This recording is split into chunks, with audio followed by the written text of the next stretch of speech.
keluar tadi. Oke deh. Bismillahirrahmanirrahim. Assalamualaikum warahmatullahi wabarakatuh. Puji syukur kita panjatkan atas kehadirat Allah Subhanahu wa Ta'ala yang telah memberikan kita rahmat dan karunia-Nya sehingga kita dapat melaksanakan diskusi kita pada kali ini melalui Zoom.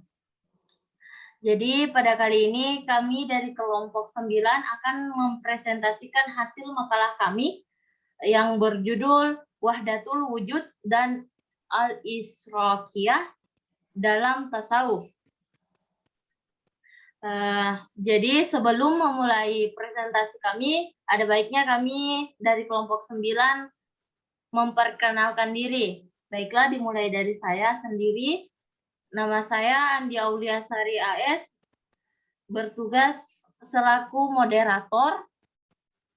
Yang kedua yaitu pemateri pertama Sutriani, pemateri kedua Taufik Hidayat, dan pemateri ketiga yaitu Hasbi Adrianto. Adapun anggota kelompok yang lainnya yaitu Malik Hashim dan Evi Nindya Lestari. Baiklah, langsung saja kita ke pemateri pertama. Kepada pemateri pertama saya silakan.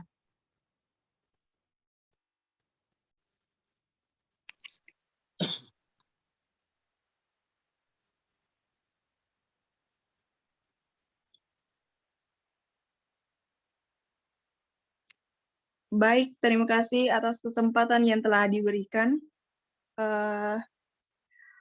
Langsung saja, pengertian wahdatul wujud. Wahdatul wujud mempunyai pengertian secara awam, yaitu bersatunya Tuhan dengan manusia yang telah mencapai hakiki atau dipercayai telah suci. Pengertian sebenarnya adalah merupakan penggambaran bahwa Tuhanlah yang menciptakan alam semesta beserta isinya. Allah adalah Sang Khalik, dialah yang telah menciptakan manusia, dialah Tuhan dan kita adalah bayangannya. Wahdatul wujud adalah ungkapan yang terdiri dari dua kata, yaitu wahda artinya sendiri, tunggal atau kesatuan, sedangkan al-wujud artinya ada. Dengan demikian wahdatul wujud memiliki arti kesatuan wujud. Kata wahda selanjutnya digunakan untuk arti yang bermacam-macam. Di kalangan ulama klasik, ada yang mengartikan wahda sebagai sesuatu yang zatnya tidak dapat dibagi-bagi pada bagian yang lebih kecil. Selain itu, al-wahda digunakan pula oleh para ahli filsafat dan sufistik sebagai suatu kesatuan antara makhluk dan roh, lahir dan batin, antara alam dan Allah, karena pada hakikatnya alam adalah qadim dan berasal dari Allah. Wahdatul wujud mempunyai pengertian secara awam, yaitu bersatunya Tuhan dengan manusia yang telah mencapai hakiki atau dipercaya telah suci. Pengertian sebenarnya merupakan penggambaran bahwa Tuhanlah yang menciptakan alam semesta beserta isinya.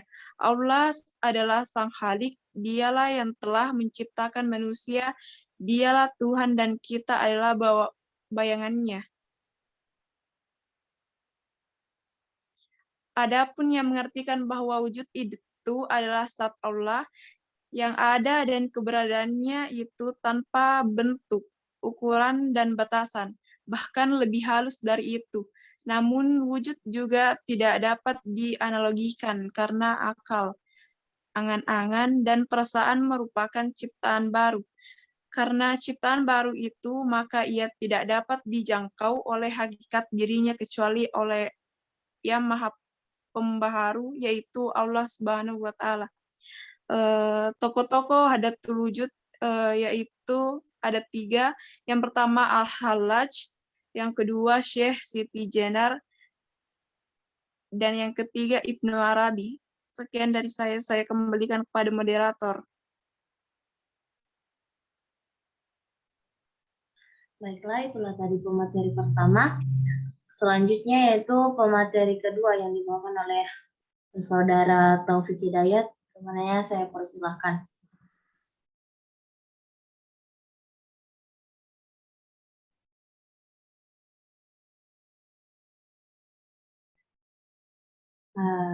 kepada Saudara Taufik.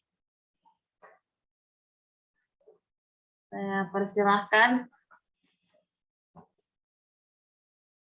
Oke, baik. Terima kasih atas kesempatan yang diberikan.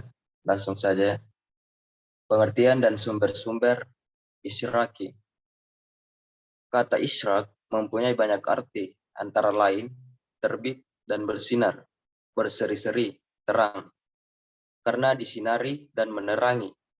Tegasnya, isyraki berkaitan dengan kebenderangan atau cahaya yang umumnya digunakan sebagai lambang kekuatan, kebahagiaan, ketenangan, dan hal lain yang membahagiakan. Lawannya adalah kegelapan yang dijadikan lapan keburukan, kesusahan, kerendahan, dan semua yang membuat manusia menderita. Illumination dalam bahasa Inggris yang dijadikan padanan kata isyraq juga berarti ini, cahaya atau penerangan. Dalam bahasa filsafat, illumination berarti sumber kontemplasi atau perubahan bentuk dari kehidupan emosional kepada pencapaian tindakan dan harmoni.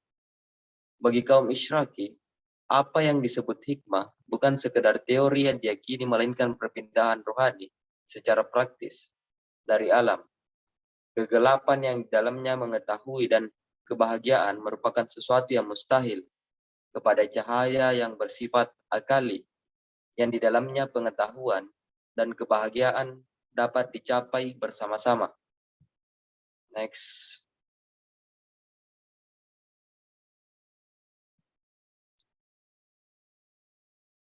Isyraki atau Isyraqiyah Illuminatif adalah pemikiran yang dikembangkan oleh Suhrawardi Al-Maktul dengan memadukan antara ajaran tasawuf dan filsafat secara terperinci. Menurut Hussein Nasr, Isyraki didasarkan pada 5 sumber pemikiran, yaitu tasawuf, filsafat peripatetis Islam, filsafat pra-Islam, kebijaksanaan Iran kuno, dan ajaran Zoroaster. Doktrin utama pada dasarnya terdiri dari 2 konsep, yaitu gradasi esensi dan kesadaran diri. Konsep pertama berkaitan dengan pertanyaan ontologis, sedangkan yang kedua berkaitan dengan pertanyaan epistemologis pertanyaan. Dari kedua konsep tersebut, kemudian lahir ajaran ketiga, sifat mitsal, di mana struktur ontologis, realistis spiritual atau sifat tinggi tampaknya memiliki kemiripan atau mengambil bentuk dalam gambaran konkret tentang alam materi atau alam yang lebih rendah. Oke, baik, terima kasih. Saya kembalikan ke pemateri, ke moderator. Baiklah, itulah tadi pemateri kedua. Selanjutnya itu pemateri ketiga yang dibawakan oleh Saudara Hasbi Adrianto. Kepada saudara saya persilahkan.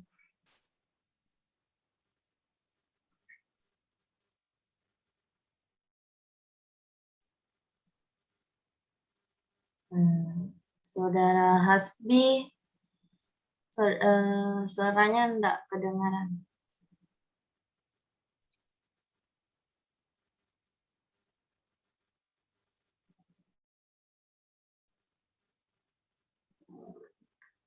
Maaf Kak, belum seratan enggak kedengaran.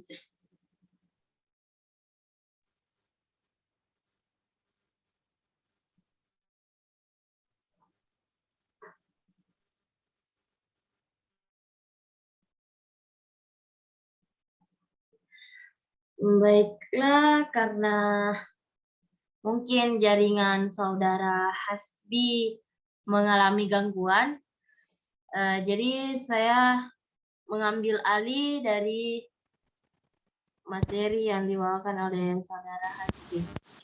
Yes. Oke, sudah ada. Saya persilahkan kembali. Kesempatan yang diberikan dan yang diberikan oleh moderator.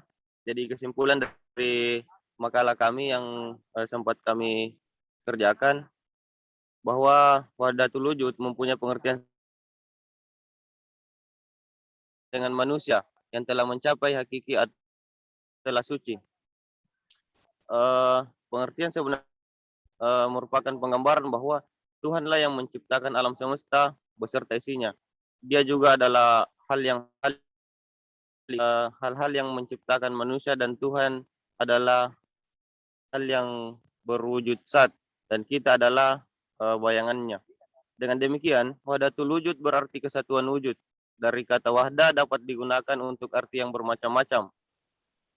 Nama klasik ada yang mengartikan wahda itu sebagai suatu yang satu lagi. Banyak juga yang menggunakan kata wahda ini, termasuk juga para ahli sofistik. Menurut mereka, kata wahda ini sebagai sesuatu antara roh dan materi. Maksudnya adalah suatu hal yang tampak dan ada suatu hal yang tampak dan hal yang tiada. Pengertian wahdatul wujud Sumantri dengan pemikiran Ibnu Arabi yang kita sama-sama membahas tentang kesatuan wujud atau bersatu manusia dengan nasutnya Tuhan. Maksudnya nasut yang ada menjadi halik atau makhluk dan lahut menjadi hak adalah Tuhan. Selain itu yang mempunyai wujud hakiki adalah Tuhan. Yang wujud itu bukanlah disebut wujud. Eliminasi merupakan proses di mana terus berjalannya tanpa henti memberikan pemahaman realitas yang ada ini itu sangat terbentang tanpa batas. Satu-satunya yang membatasi hanyalah kegelapan. Suatu wilayah yang tidak atau ini adalah gagasan yang berani dan memberi tantangan baru di era sekarang ini. Di sisi lain, konsepnya bahwa realitas cahaya yang merupakan hakikat wujud adalah suatu mesti benda-benda tingkat intensitas penampakannya dapat menggiring pada pahamisme. Dalam bidang teologi, konsep ini bisa diterjemahkan dalam keseluruhan wujud adalah Tuhan. Meski Tuhan bukanlah keseluruhan wujud, sehingga menjadi paham monistik. Dari mungkin teman-teman bisa memahami bahwa yang satu dan kita adalah ciptaan daripada Tuhan itu sendiri. Dan untuk mencapai wahdatul wujud daripada ini, bahwa kita harus mengerti, kita harus mengenal diri kita sendiri sehingga kita bisa mengenal siapa Tuhan. Mungkin itu dari saya kembalikan ke Ibu Moderator.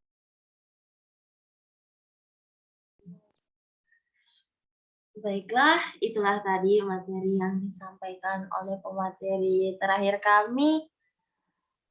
Kurang dan lebihnya mohon dimaafkan. Billahi fi sabilil haq, fastabiqul khairat. Wassalamualaikum warahmatullahi wabarakatuh.